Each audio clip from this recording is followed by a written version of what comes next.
For today's video, magluluto tayo ng pakbet.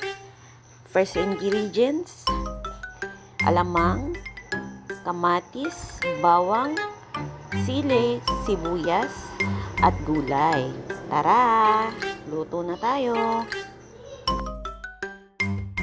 Ang una-una natin gagawin, gigisa tayo ng bawang, sibuyas,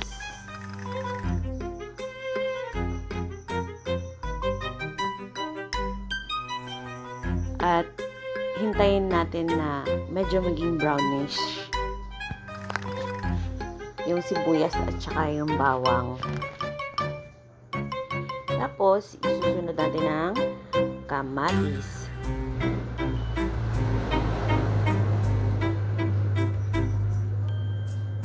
Next, ilalagay natin ang sili. Mekos-mekos lang hanggang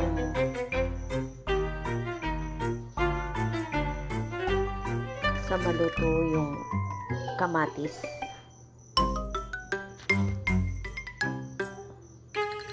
Halo-haluin.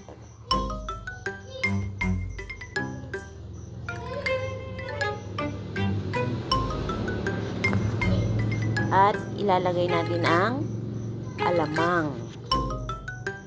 Dayok kung sa Bisaya.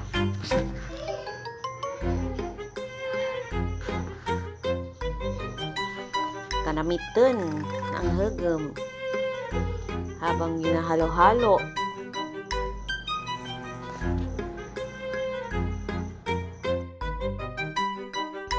Hintayin natin medyo maging brownish siya. Tapos, ilalagyan natin siya ng sugar. Asukal. Para mas lalo siyang sumarap. Mas malasahan natin yung medyo maalat-alat at medyo matamis-tamis.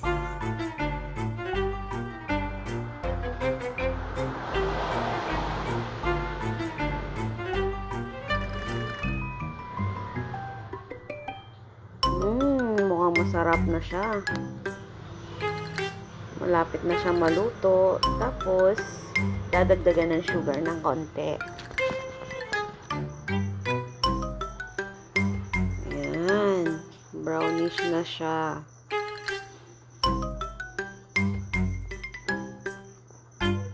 Halo-halo. After that, set aside muna natin siya. Lalagay muna natin siya sa lalagyan.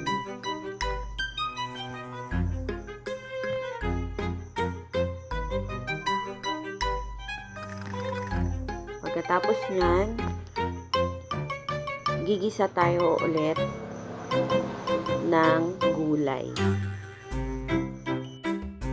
Maglalagay na tayo ng gulay.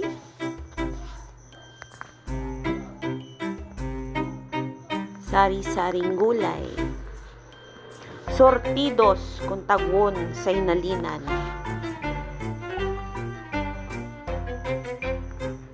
Halo-haluin lang natin yan. Mekos-mekos hanggang sa mahalo, halo.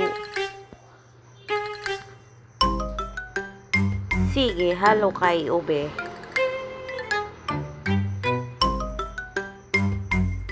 Haluin lang natin hanggang sa magpantay na lahat. Lagyan ng asin. Saktong asin lang ay ilalagay natin.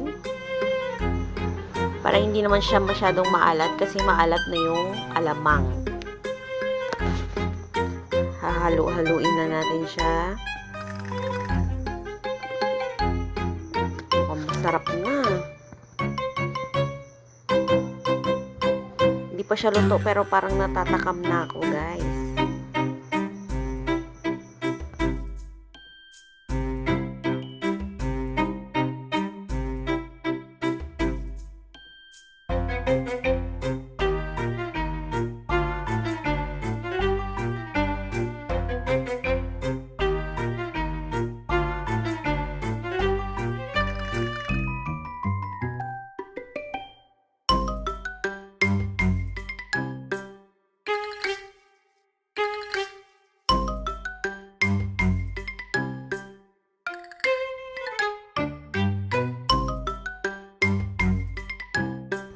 Lalagyan natin siya ng konting asukal. Konting-konti lang.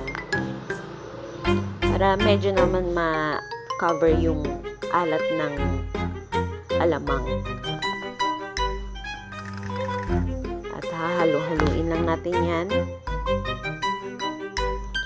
hanggang sa maluto.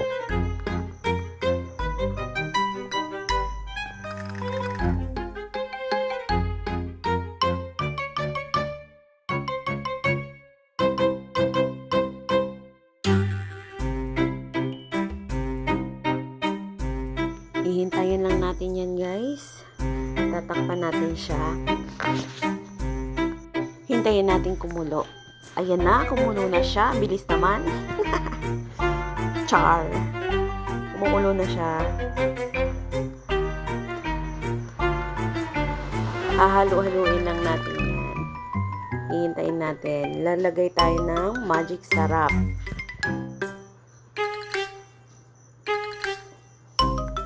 Ayan. Ang bango. Ang bango ng amoy. Halu-haluin para magpantay lahat ang lasa.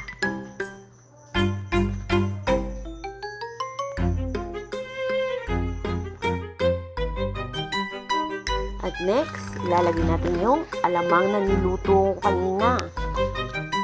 Ayan. Hindi natin siya ilalagay lahat. Hatiin natin.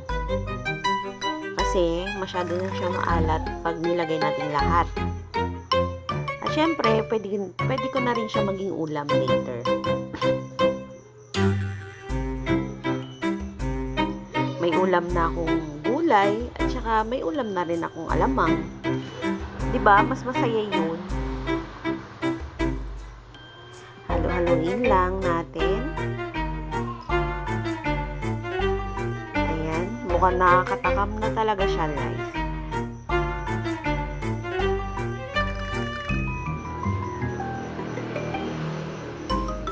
Ayan. Hintayin na lang natin siyang maluto na. At ayan, guys, luto na nga siya. Ready to eat na siya. O, 'di ba? Ang ganda ng smile niya. Yummy. Nakakatakam.